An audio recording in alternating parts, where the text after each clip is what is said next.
what sacrifices are you willing to make to achieve your goal? How deep are you willing to take it? And for me personally, man, if you told me right now, Khash, to make 8 figures, you gotta go move into your office and sleep in your office 24/7. I'm not kidding you. I will drive right from this location to my office right now. Game over, done.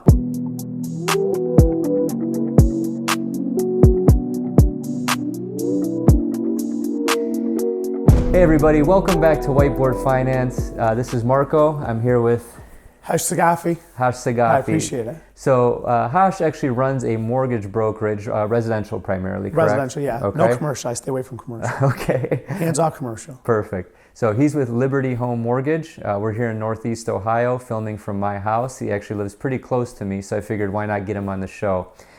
So the reason I had Khash on today is because his journey as being an entrepreneur is one that he needs to be on YouTube. You guys need to see this video. I hope to have him on many times, but today we're actually going to be talking about how he went from 6 figures in credit card debt or debt in general to running an 8-figure profitable business. So tell us a little bit about your story. Well, I appreciate it. Yeah, first thank you. I mean, it's always funny that I think people find the most interest in my story of how I was dead broke and drowning in debt. Like whenever I talk about that, of course, it's the most engaging. But the truth of the matter is when I started my business up, I graduated college. I come from a family where everyone's a doctor in the family. So my whole life I wanted to be a doctor. And it's the truth, his dad still loved to be a doctor. But ultimately, I went out on my own. I tried to do things on my own and that didn't work out.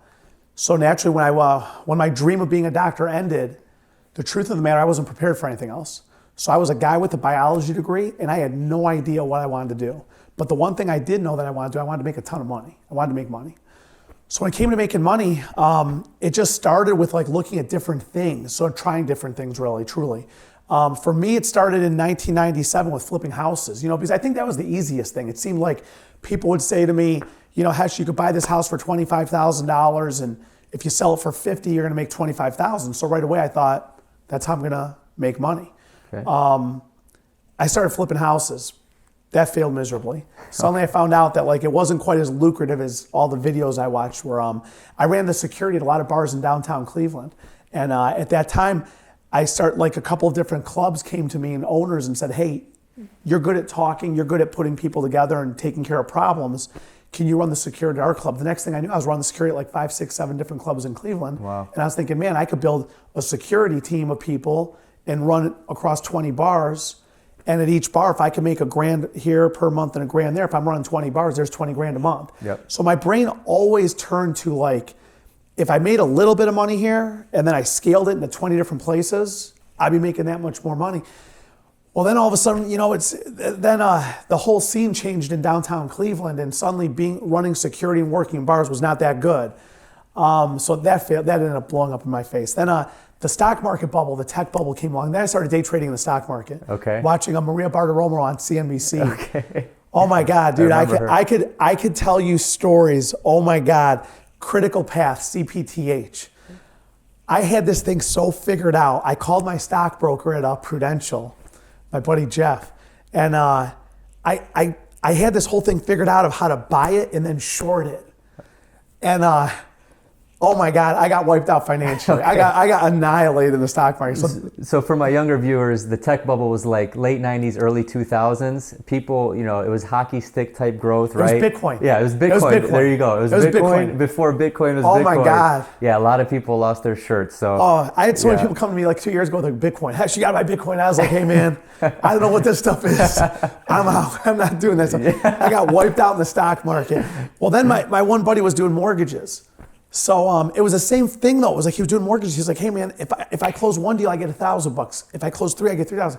So I was always just my mind has always worked in a scaling system of if I do this a little bit, well, if I do it a lot, I'm gonna make more. Yeah. So he started doing mortgage. So I started getting my footwork down of hey, mortgage, I think this is where I could make money at. Well, ultimately when it started was, I started just trying to market to people and get the message out there. And that's the thing I love today about social media is that back in 2002, I had to spend $3,000 to reach 1,000 people. Wow. Now, $3,000, I don't know if that sounds like a lot of money or not. Today for me, I bought this sandwich prep maker in my office the other day for $2,000. You know what I'm saying? To make food for the employees. So I spend that in half a day. But back then, to spend $3,000, I got it from my credit cards. I couldn't go to my parents.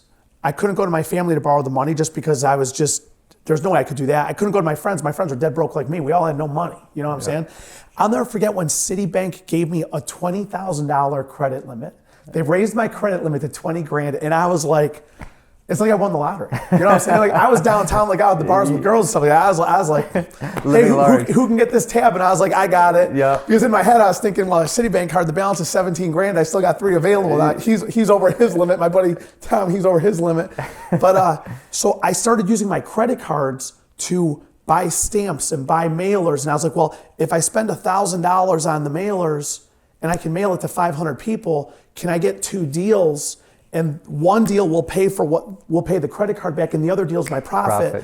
And I'm going to take a little portion out of that and reinvest it here. And that's the one thing I always did was, I've always done. I've done very extremely well, and I'd advise anybody for that is if you're not taking a portion of your money and reinvesting it in yourself, you're completely missing the boat. You won't scale your business. You won't. Well, it ended up that I made some bad decisions with business partners. I had a business partnership that didn't go well. That set me back literally years. But ultimately, I was using the credit cards. Initially starting off, man, 2002, I charged over $54,000 on my credit cards. I was choking to death. I would do payroll off my credit cards. I was dying. I'll tell you what, in the 17 years of running my business, I've almost declared bankruptcy twice. In 2009, I had $600,000 in credit card debt. Wow. My minimum payments were $20,000 a month. I could remember where I was standing when I called Bank of America because my credit cards were so maxed out, 600 grand, right? I was 35 years. I was 28 years old when I had $54,000 in credit card debt. I was 35 years old when I had $600,000 in credit card debt, okay? I remember I was at my dishwasher staring out the window in February 2009 when I called bank. My credit cards were so maxed out that when I'd go to the bank to cash advance them, it reached a point where like I knew they're not going to let me keep cash advancing these. I knew it. Yeah. So I'd always call my credit card company and say, hey, I'm just calling in to check the balance and see where it's at and see the limit. I'm going to go do a cash advance. I want to make sure it's available, right? Yeah. I'll never forget when I called Bank of America, man. I called them. I said, hey, I'm just going to do a cash advance. And I'll never forget this. When the operator said, sir, I have to put you on hold. And I was like, oh man, they know. They know. And they literally came back to the phone, sir, we can no longer allow cash advances. That's when the parade ended there. Yeah. Ultimately, though, I kept working, kept scaling my business and kept reinvesting in what I was doing. Never went bankrupt. Came close twice, man. Today, I'm debt-free. I paid all the debt off. I built my business. We're one of the top 100 mortgage lenders in the state of Ohio, for example. That's awesome. We're in the bottom 25% of lending for the Department of Housing and Urban Development for government loans and things like that. I make 7 figures a year now. Quite honestly, I could stop working today if I wanted. But the big thing that I would say is that you've got to be willing to push yourself to limits financially that'll stress most people out and they won't go to. And that's ultimately what got me to where I am is the willingness to take risk at any cost with no fear of failure.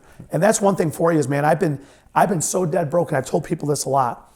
I wasn't a loser. When I was dead broke and had no money, I wasn't a loser. Mm-hmm. And when I'm debt free and I have money, like today, for example, I'm not a winner. That's well said. I'm the same person today. If you were to talk to me when I was drowning in debt, quite honestly, you would not be able to tell that this guy's drowning in debt. Mm-hmm. Not because I lied so good, because I did lie. Okay, I did lie, right? I mean, I'm not kidding you, man. I used to go out on a date back in 2002. I'd have my credit cards in one pocket and my cash in the other pocket, and I'd whip out. Now imagine this one: you're on a date with a girl something like that, and you hand your credit card to the waitress, and in my head I'd be thinking, if she comes, like it's over the limit. Like technically this thing should not go through. Yeah. I had all the lines ready, man. If she came back to the table like, sir, the credit card's not working. That's my business credit card. Let me use cash. I got the right credit card walking out. But you've got to be willing to take risk, man. Absolutely. You've got to be willing to take risks. You've got to be willing to put yourself into positions financially that will break you. And that's when the tide turns. Yeah.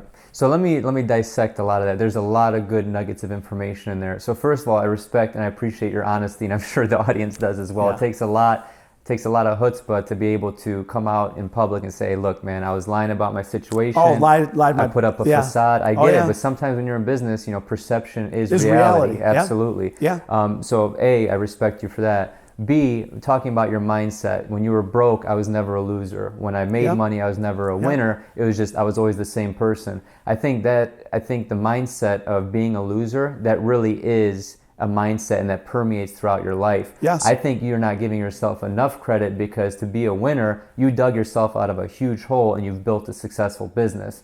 So let me ask you this, that debt to where you're at, where you were, 10, 12, 15 years ago to where you're at now, how has that changed you as a business person coming through that? Like, quite honestly, I gotta be brutally honest with you. I do the same things. It's the same core principles, in my opinion, that as long as you have those principles, it's like you're pounding the rock. As long as you keep pounding it, you're gonna break through. Okay. You will break through.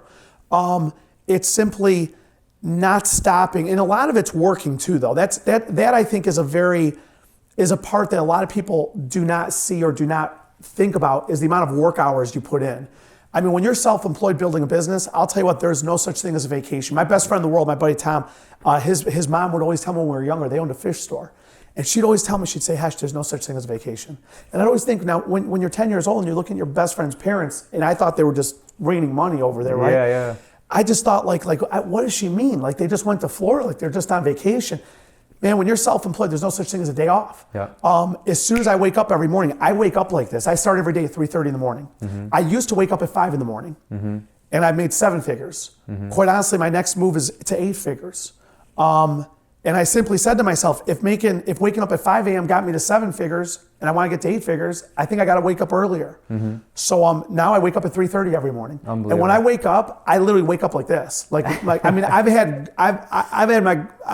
lost girlfriends who've said, dude, like when I wake up, man, and I get on my laptop, it's like I'm typing on my laptop, you know what I'm saying? Like within 3 seconds. Yep. I've had girls say, like, dude, I can't do this, man. Like you're on fire. Right? Yeah, a little bit of type A personality. But I'm telling you, man, I have a goal, and I refuse to allow anybody to tell me I will not achieve it. I cannot achieve it. Like there's nothing that you can tell me that you cannot achieve. I'm not kidding you. I believe it, and I've lived it. Like, I always believed. It was February of 2002. I'm sitting at my coffee table. I'm sitting on the couch. My girlfriend's sitting here on the floor next to me. She's like sticking stamps on envelopes for me, something like that. And I was just doing stuff. And I told her, I said, you know what? I said, I'm going to make $1 million doing this. I finally found. I thought it was going to be in the stock market. I thought it was going to be flipping houses. I thought it was going to be running security teams at people at bars.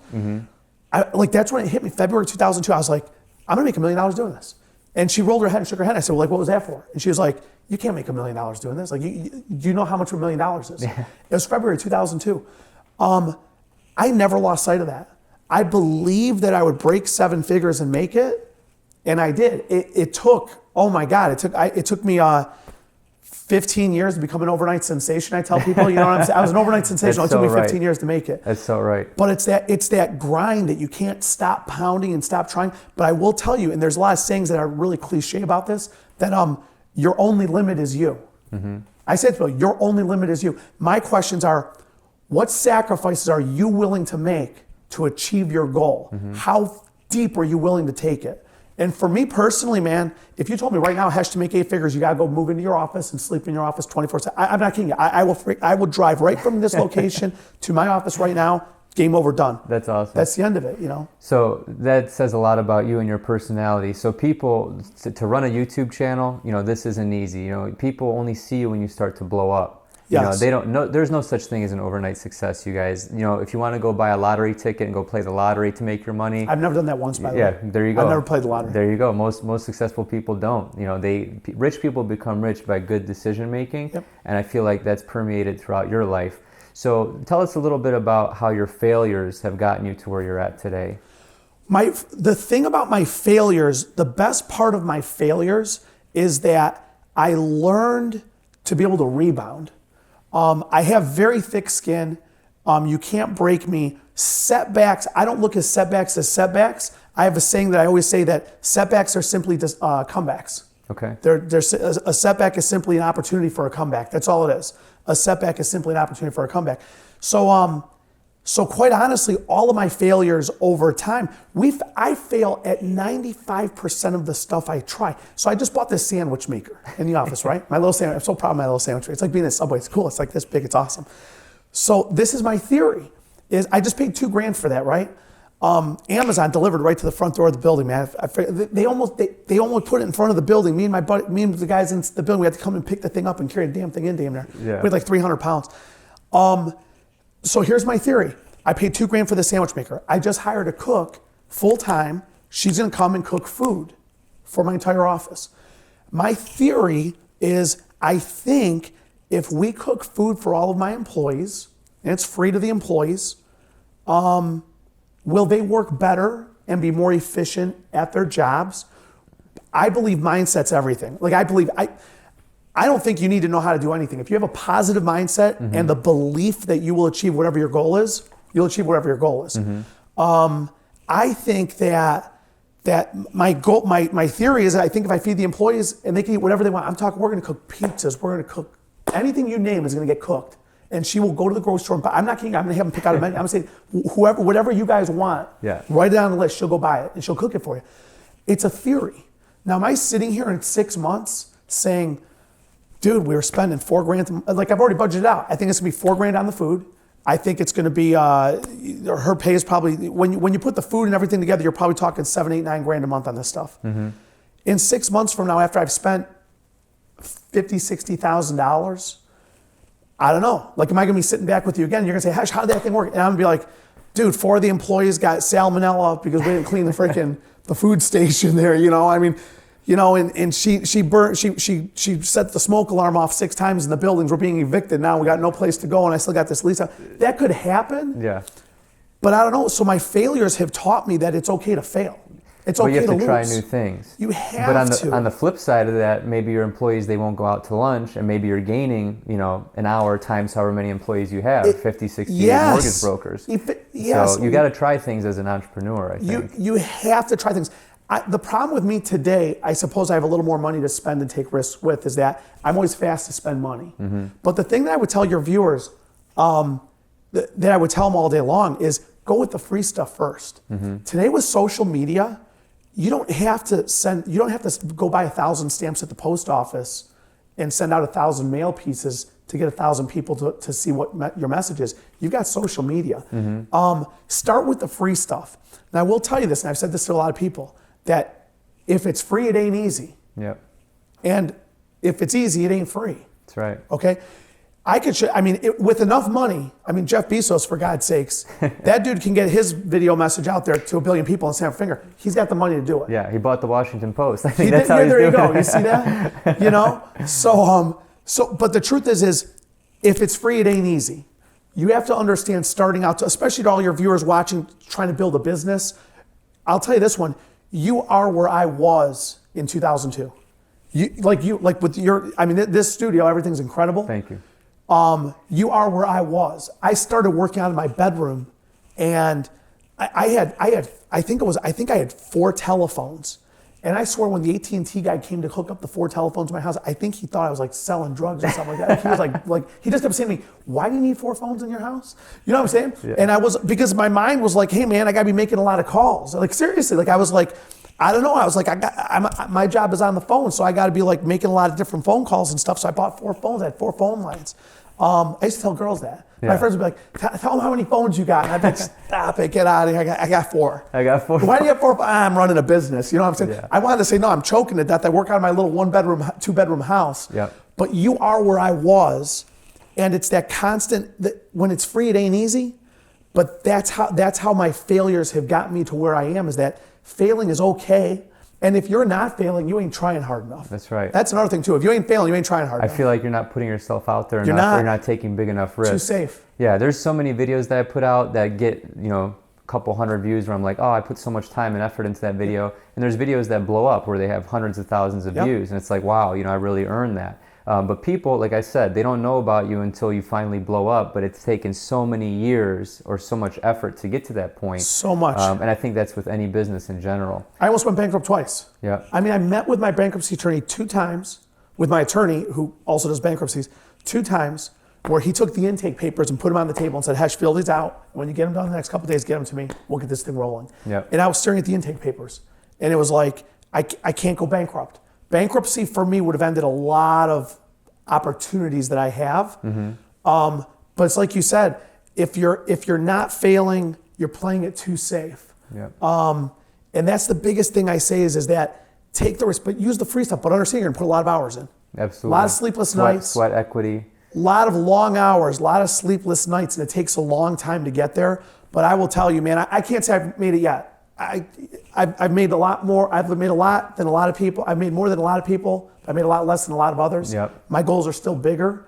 But it's a good feeling right now. Okay. It's a good feeling right now. Where do you see yourself in the next 3 years? In the next 3 years, I'm going to crush out. I'm going to blow by 8 figures. And then truly, my ultimate goal is 9 figures. Okay. My ultimate goal is to net 9 figures. And the next 3 to 5 years, I'm going to blow by 8 figures. And then 9's up ahead. And I will tell you, as I've made money, it kind of compounds. And it actually starts coming faster and easier. Yeah. Like, I'll be honest with you, like, since I broke in 7 figures, 7's easy. Yeah. Like 7's nothing now. It's almost hard to go below 7, quite honestly. Everyone says your first million is your hardest, but after that, it's the easiest, man. I'll tell you what, making 100,000 was hard. Yeah. Breaking 6 figures was hard. I'll be honest with you, I think breaking 1 to 200,000 was harder than breaking 7. Yeah. It was. Because I think once you get to that 7 point, you already have the scalability and the systems in Hands place. down. Yeah, it's almost like, so for those of you that don't know, tell us about the structure of your business. So you own the mortgage company and you have people that work for you, correct? And I'm sure there's some sort of commission structure. Here's the thing with business. It's no different than when I did my mailer when I worked by myself in 2002 when I worked out of my house. Is that it's about, if I bring this person in and he generates $5,000 of revenue, he's going to want to get paid for that. Of course. So one, how much does he want of the 5? Okay, he wants $3,000 of the 5. Okay, but also it costs money to support him. It costs $1,000 to support him. The office space, The the office landlines, space, the internet, all this other all support stuff. that you need in there. So let's pretend, well, it costs $3,000 to support him, and he wants $3,000. Well, that's 6. And I'm like, dude, you only generated 5. Yeah. That's negative. I ain't taking that deal. You've got to be able to look at what you're doing and say, how much income? I always tell everybody, it's all about income and expenses. Because a lot of people tell me, they say, Hesh, well, I'm not good with numbers. Well, one thing I'll tell you with business, you better get good with numbers. That's okay? right. That's the first thing. That's right. And that's a mistake that a lot of entrepreneurs make. But it's basic math. Everyone thinks my that it's some God. like rocket science algorithm. It's just, if you know elementary school math, you can run a business. My degree's in biology. Yep. I've never had one class on business. Never had one class on accounting. I use my iPhone. I have an iPhone, and I use the calculator on my iPhone. Plus, minus, add, right. subtract, divide. That's all I use. That's right. I don't have fancy calculators. But one thing I'm keenly aware of is income and expense. That's right. I pay attention to every dollar in and every dollar out, and I'm always analyzing, okay, whatever came in, how much of this do I have to section out and give out, and how much is left for me? That's right. And that's what you have to do. And so as far as my business goes, it's all about scaling. Scaling is a word. And another thing I was taught, I'd have to tell you the story. January 19th, 2002, Ditka's restaurant. Excuse me, I have lunch. I have breakfast. It was the Philadelphia Eagles versus the Chicago Bears. I met with a gentleman who was worth $800 million. He drew a roadmap for me to scale my business. And the term he used was reverse engineer. That's right. And he said, That's huge. Start at your goal and work backwards. He drew it up on a napkin. Now, I've since lost the napkin, right? Of course, I'm not kidding. I've searched my house like 800 different times. I wake up at night and I'm like, I gotta go find that stupid napkin. It's somewhere in my house. But reverse engineer the numbers out. Start with your goal, work backwards. And when you work backwards, you're always gonna start with yourself because you're the beginning of your own business. Every single person is, no matter how big or small you are. That's right. Jeff Bezos is his business. No matter how big Amazon is, it all ends with him, or it begins with him. It's however you want to say it. It starts and stops with him. So you reverse engineer it backwards, and then you scale it from there. Well, if it starts with me, my time is free, by the way. My time for myself is free. If I hired somebody to do things for me, well, that's going to cost me money. So when you start a business, start with yourself. And that's where the long hours come in.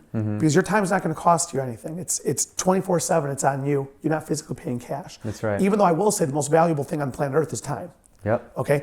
And now, is it worth my time? Is it worth my time to, should I be out digging a hole? What am I better at?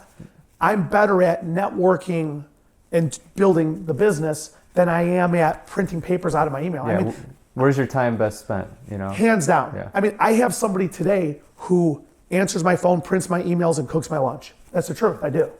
A lot of people would look at that and say, Khash, you don't need somebody to, like, I can't believe you have somebody who actually prints your emails out.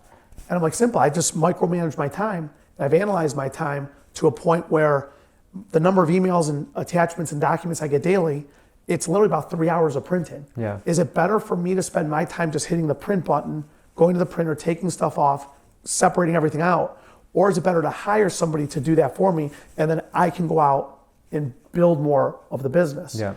And that's all scaling. Yeah, I but think it still starts with yourself. I agree. And I think leveraging your time, a lot of people talk about virtual assistants or employees or things like that. As long as you're getting an ROI on your time, I think leveraging your time is the most important thing you can do in your business, because that's how you can grow the business. Hands down, it's 1,000%. That's a must. But it still starts with yourself. Identify your goal. The formula I was given was identify your goal, draw the roadmap to get there, and then execute your plan. Those truly are the 3 steps of business that I was taught on January 19th of 2002 by a gentleman worth $800 million. He said, identify your goal, draw your roadmap to get there, execute your plan. That's the formula I use in every single thing I do. My goal with my food prep was, my goal is to make my employees more efficient. My roadmap to get there is to cook them food, make their atmosphere that they're working in better, make them happier, more positive about coming into work, and that's execute the plan. And we're rolling that out this week. Actually, we're going to start doing that. We're going to see how it works. Perfect. It might fail miserably. I failed at most of the stuff I tried. It might blow up in my face, right? Yeah. But you got to try. Well, Khash will be back on the show. Who knows? He'll be a regular. I want to say, just because he's in the area, he lives close by. I think he has a ton of valuable information for everyone. Just to wrap this episode up, from being 6 figures in debt to now profiting about 8 per year gross, and then you're netting 7. If you had to leave my viewers with one last tip or golden nugget, what would you leave them with? Believe in yourself, believe in your dreams, never give up. You can achieve anything you want, you can become as big as you want. The truth of the matter is Jeff Bezos wasn't always Jeff Bezos. That's right. Michael Jordan wasn't always Michael Jordan. You can become anything you can imagine. It's just that simple. Like there's nothing anybody can tell me that they want to achieve that I will say you can't do that. You'll never hear that from me once. I think anybody could be anything. So for your viewers watching, everything like that, I mean, I just want to say I appreciate you letting me come on, and God bless you. My pleasure. You've heard it here first. Thank you so much for joining me, Khash. I appreciate it. Thanks again. Thank you.